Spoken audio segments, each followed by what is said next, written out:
Good morning, everybody. How are you today? I am going to pull up my YouTube so I can monitor the audio as per usual. As you see, I'm once again wearing my white uh, iPhone headphones because I'm still trying to figure out the wireless situation here. So hang on a second for me. Um, so I can get to my YouTube page. Everybody settle in, heat up your coffee. It's going to be a fun one, I hope. All right. So I see we are live. Let me turn the volume down here. Okay. How's everybody doing today? I have finally realized how to do the comments. I mean, I've been seeing them, but I have recognized that basically they go away at the end of the stream. So if you would like to communicate during this, I am looking at the comments and I would like to hear from you because I know this topic is pretty charged. I'm gonna preface this talk by saying that, and I'm gonna move this tripod just a smidge closer. How's that? I'm gonna preface this talk by saying that I have to be careful. Maybe responsible is the best word about how I talk about this topic. There's so much online. If you want to learn about what's going on now, it's been a week, more than a week since all this started. There are plenty of analyses out there, people who are doing a good job, people who are doing a really bad job. I would say when it comes to any big media story, as somebody who is in the mainstream media, I cannot encourage you enough to read alternate sources of information. I'm trying to decide whether today I kind of want to talk a little bit about how the media works, at least how it's worked in my experience. I have both worked in national news and now I work in local news, just to kind of give you some perspective on how big stories erupt. But I also do kind of want to pick apart the MAGA kids headline because that's what we have all been watching over the last week. Give you a little insight into what people are saying now and my critiques of all of that. And again, in a way that granted, all of us have jobs and we all have to be aware of our responsibility and our place in our communities. And so, what I'm actually more concerned with when it comes to this headline was how people reacted. I am concerned about the story itself and how it unfolded. And I'll talk about that. But I would like to also say that I am concerned about how people reacted to it. So, not just the story itself, but the responses of the public. I think it's very indicative of where we are right now as a society. And I think there's a learning lesson here. I think some of the best journalists that I've watched have tried to do that, to sit back and say, what did we get right? What did we get wrong? And how could we do this better? I think the people who concern me in positions of power with their storytelling ability, who have used this to continue to create hatred towards people of differing opinions and different sides, which is not founded in the truth that they claim to be discussing, that is saddening. I guess, honestly, what I really want to say first is when I got into journalism, the reason that I chose to get back into this profession, if you don't know and you're kind of new to the channel, I started out in journalism. I always wanted to be a journalist. I used to carry a camera around with me when I was a little kid. I shot little videos at the barn with my horse. And I just loved video storytelling. I just loved it. I loved also, of course, I loved being the center of attention. Okay, my parents and grandparents will tell you that. But I loved storytelling and I loved making videos. And initially I thought, okay, well, I'm going to do this at a national level because I had perfectionist issues. And so go big or go home. So I thought that's what I want to do. I got to working in national news. I did a year there in New York City as a producer for a morning show. And I didn't really like it. But now I look back on it, I realized what I didn't like wasn't news. It was being a producer. I like being out in the field, and producers stay in the newsroom. I wanted to be outside of the newsroom. I decided to become a reporter, but that was after taking kind of a side street through seminary. So I left Fox News Channel, which is where I was producing for Fox and Friends, and I went to seminary and learned all kinds of stuff. One of the things I learned while I was there was, as somebody who was actually studying it to go to be a psychologist, I was studying philosophy and theology on my way to being a psychologist. That's what I wanted to do at the time. I learned about a psychotherapist who was an expert in child attachment theory, how children become successful or not successful adults based on their attachment to mostly their mother, but both of their parental figures. It's called attachment theory. John Bowlby was his name, Bowlby, one of the preeminent psychologists of the 20th century who studied child behavior, how child development is related to how they attach to their parents and then thereby see the rest of the world, other people, other authority figures, and all the dysfunction or function that comes along with that. I'm going to talk about John Bowlby at the end of this talk because I think attachment theory has a lot to do with what we're talking about today, what I'm seeing anyway.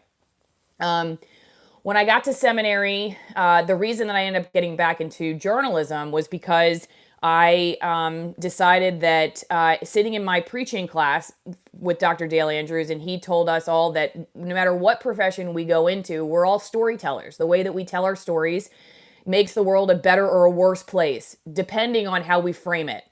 That there is truth out there, but that we can all sort of spin that truth in a way that either helps people become better individuals, better functioning in society, or worse.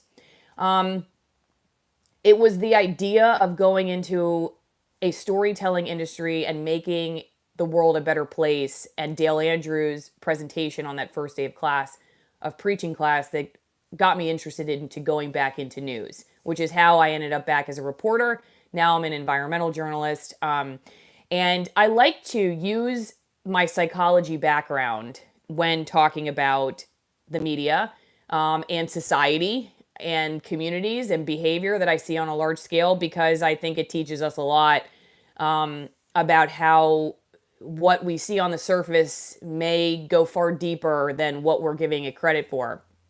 So we'll start with the incident itself.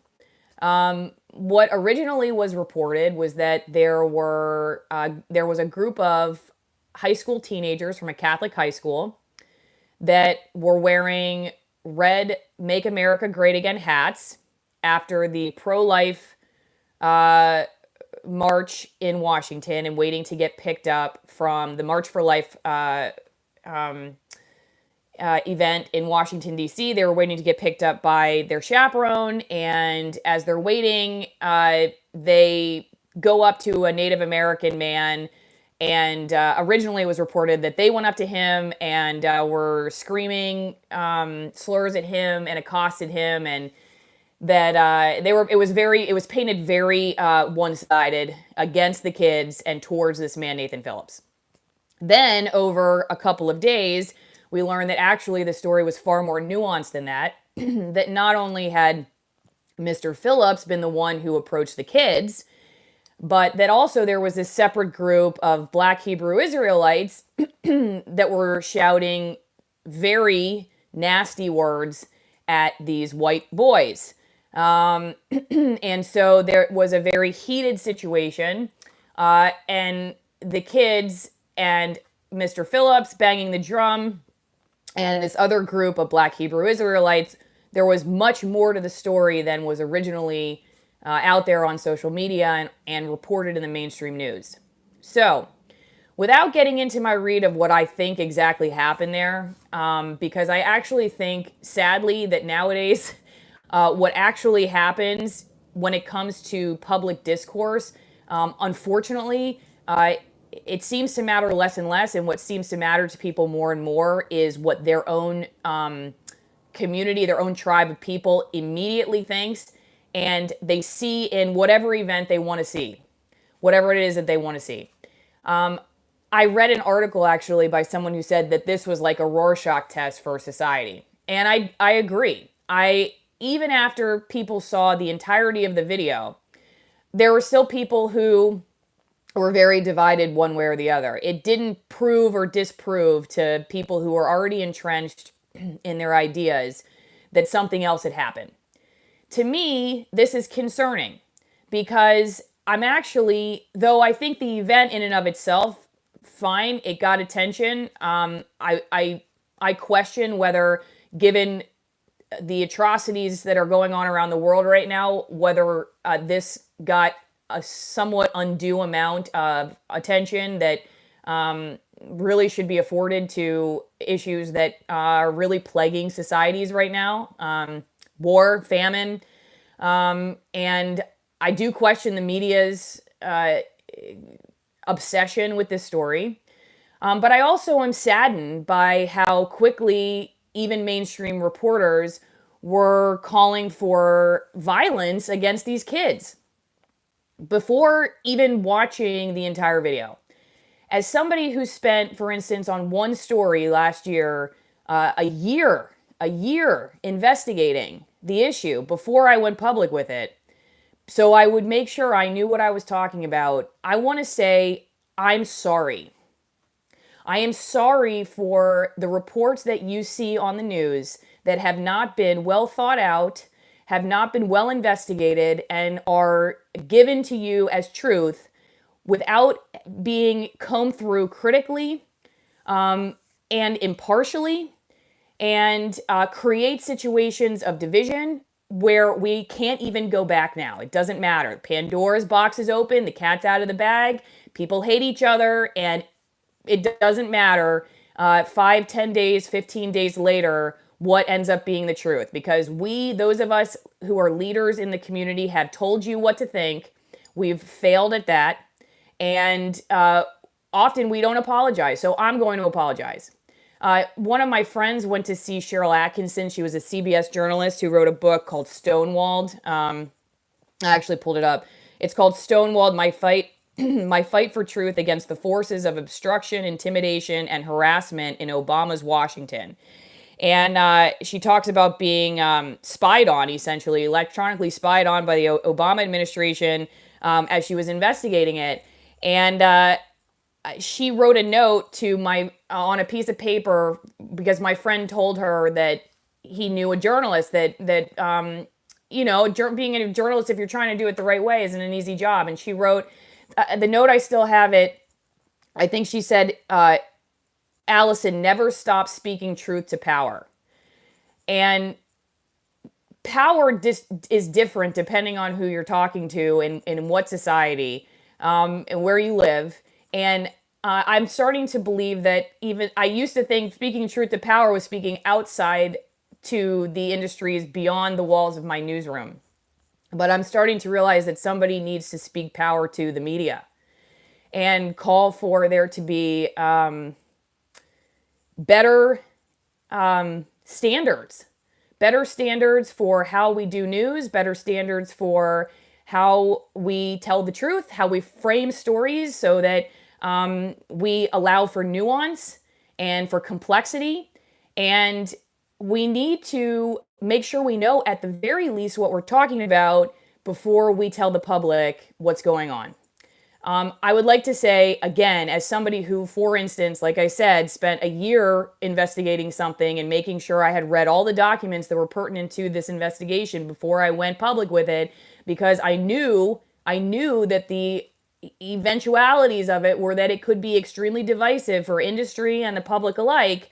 I wanted to make sure I had my facts right. I can't, at the end of the day, control people's behavior. If there's going to end up being division, then there's going to be division. But what I can do is make sure that whatever I put out there is factually sound and done in a way that gives people the opportunity to think through an issue that is complex in a way that is complex. so that at the very least they are armed with the facts and not just emotions. You know, you always hear that phrase, facts don't care about your feelings. Well, it seems like nowadays feelings don't care about your facts.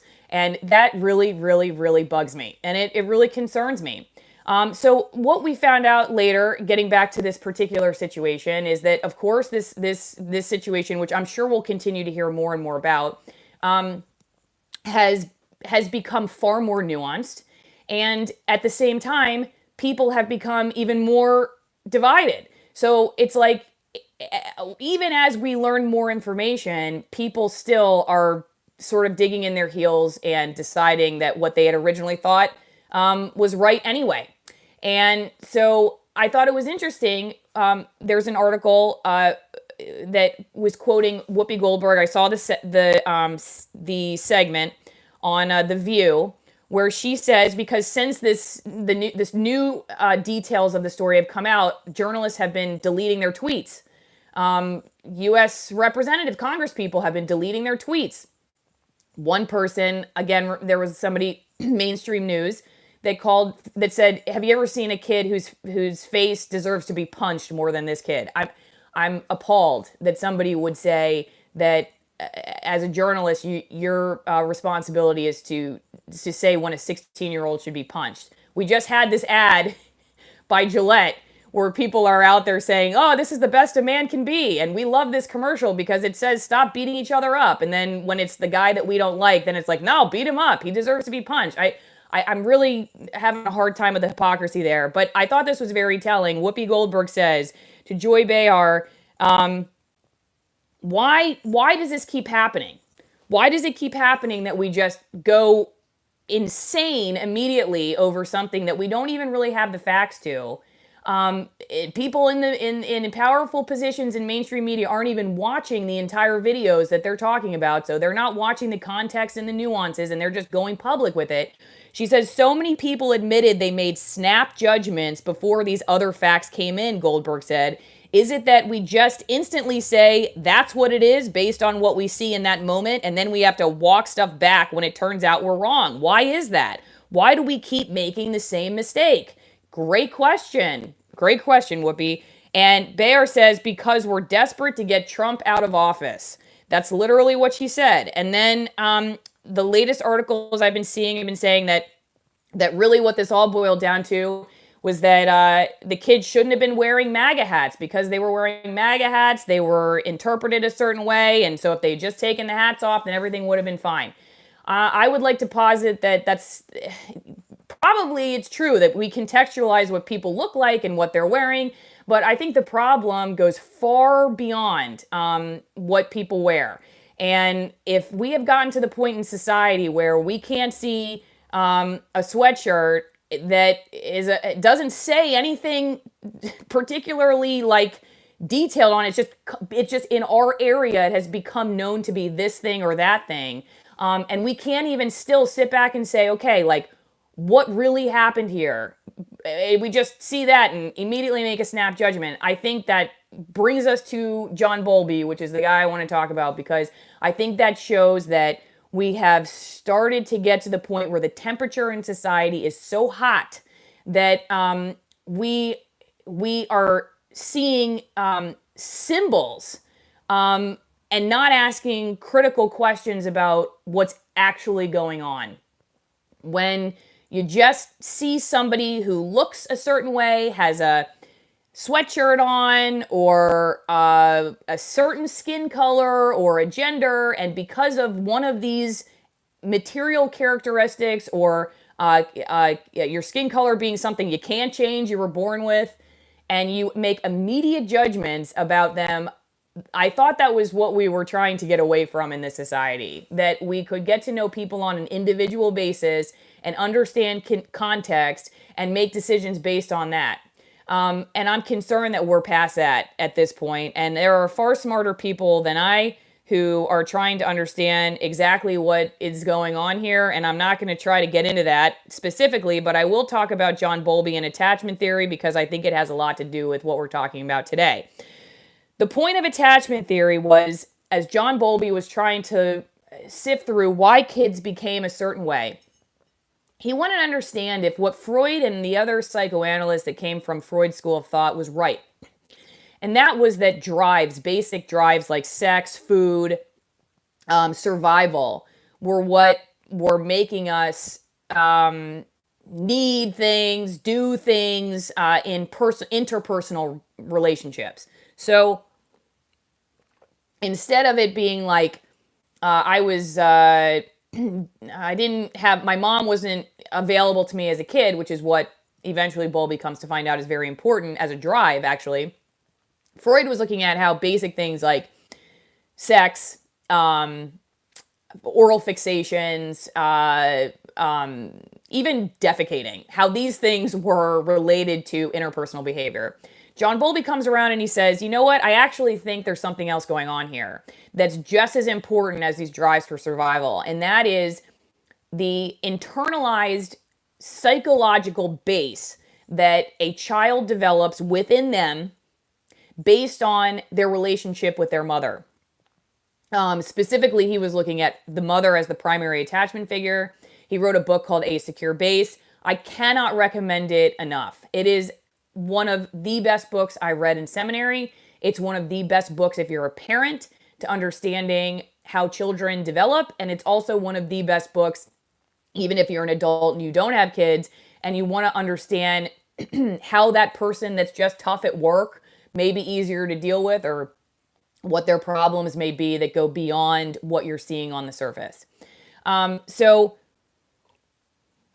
I'm going to read you just a little bit of this, because Bowlby basically had 3 patterns of attachment, okay?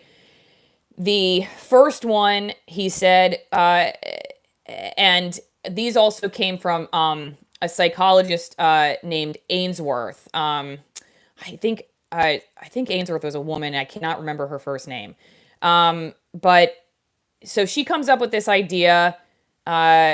If it's a he, I'm sorry, I apologize. I can't find the first name. I only see the last name. But there are 3 patterns of attachment that Bowlby describes in A Secure Base, which came up also by this other group of psychologists, where the first one is a secure attachment. So you are an individual that is confident your parent or parent figure will be available, responsive, and helpful should you encounter adverse or frightening situations. With this assurance, the child feels bold in his explorations of the world. This pattern is promoted by a parent in the very early years, especially by mother, being readily available, sensitive to her child's signals, and lovingly responsive when that child seeks protection and or comfort. The second pattern of attachment is the anxious resistant attachment.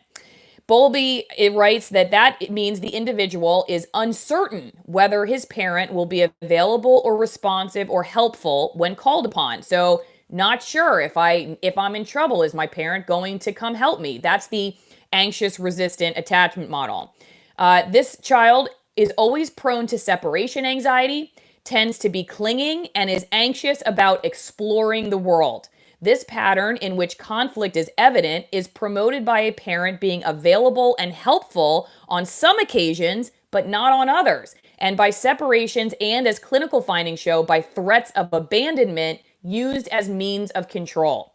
Okay, that's the second one. The third one is that of the anxious avoidant attachment. So we've now done secure, anxious resistant, and now we're on anxious avoidant. This attachment, the individual has no confidence that when he seeks care, he will be responded to helpfully, but on the contrary, expects to be rebuffed. So remember, in that, the first one's the healthy attachment. The second one, the kid's like, I'm not sure. And this one's like, no, they're definitely going to ignore me if I call them for help. This one, in marked degree, such an individual attempts to live his life without the love and support of others. He tries to become emotionally self-sufficient and may later be diagnosed as narcissistic or as having a false self of the type. Okay, so there's a lot there. I'll put the link to this group of lectures by Bowlby in the description of the live trailer chat once we finish up here, so you can read through this whole thing. Again, I recommend getting Bowlby's book, A Secure Base. It's really good. I learned so much about it. But this is the thing. So Bowlby is looking at individual behavior. He's looking at children and their individual attachments to their parents and how that later affects if they expect their parent to be available. Bowlby said we internalize those attachments. And I do this because it's like I'm the kid that's looking at my parent. Like, are they going to come help me when I need them? We internalize that feeling. So that like sort of survival fixation that a child has on their parent, we eventually, that becomes part of our bones, is what he said. It's so much a part of us that we don't even know it's driving us anymore. But that attachment theory is at the very basis of how we interpret the world around us. Danger, enemies, friends, purpose, meaning, community, all this stuff. Because if you go out into the world thinking that no one's going to come when you need them, which is something you developed when you're 6 months old, think about how that will relate to you as a colleague, as a manager, as whatever else you might be doing in your particular field, relating to your work, relating to other people. Say you're somebody who comes into the field as an adult and you expect that there is a pattern to reality, that you can expect good things, that if you do A, B happens, that there is an order to the universe, an order to life. You tend to be someone that believes getting out of bed in the morning will have a purpose, and if you work hard, good things will probably come, and you don't see everybody around you who thinks differently or feels differently as an enemy. I think this is really, really important stuff to be revisiting in today's world, because I wonder about, on a societal level, what happened to our base. Bowlby said we carry with us this base out into the world. He had case studies in his book where, the kid who isn't sure their parent is with them or helpful or responding, they would drop him off at school and the kid would just lose it. Because the kid didn't expect the parent to come home. The kids who expected the parent to come back and get them, they were more likely to go play out on the playground with other kids and not keep looking back at their parent to make sure their parent was still there. These were behaviors that these psychologists observed to be very, very obvious in kids who had stable, consistent parents versus kids who had erratic and sometimes abandoning parents.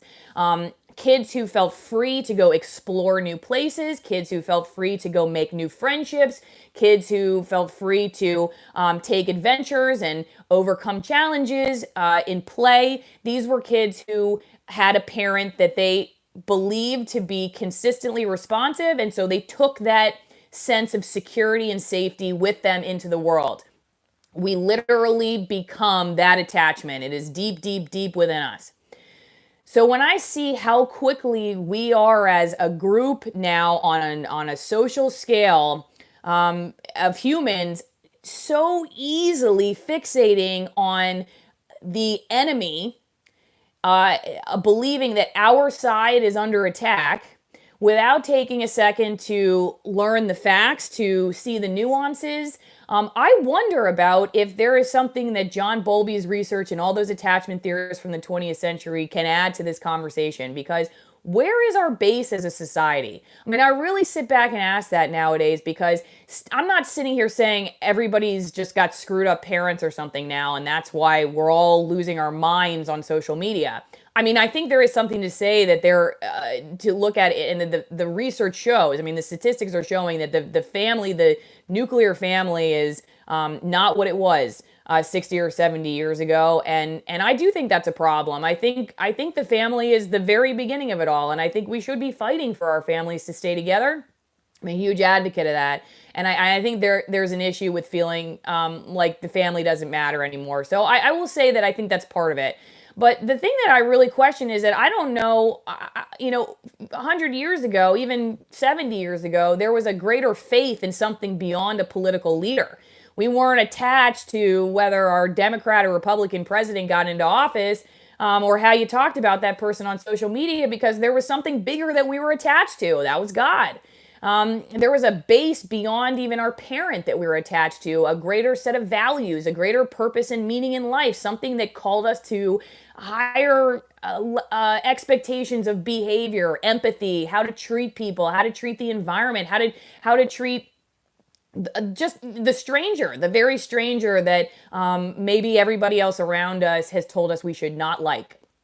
Whether they're wearing a hat or they have a certain skin color, whatever it is, to start building relationships with people and learning how those very basic relationships can start changing the world in a positive direction. To tell stories in a way that don't incite a retreat back to our corners and our social media guns ablazing and ready to just attack whoever comes at us with some kind of different opinion, even if that opinion is based in fact, but we don't want to listen to them anymore. This tells me that the base, we don't want to go out and explore anymore. I really think that John Bowlby was onto something, not just for the basic child who's learning to be an adult in a scary world, but for those of us in groupthink mentality where we are not exploring outside of our particular tribe because we're not secure. We don't have a base that's any more secure than the volatility of politics, the obsession with the other person being wrong and proving that they're wrong and that they're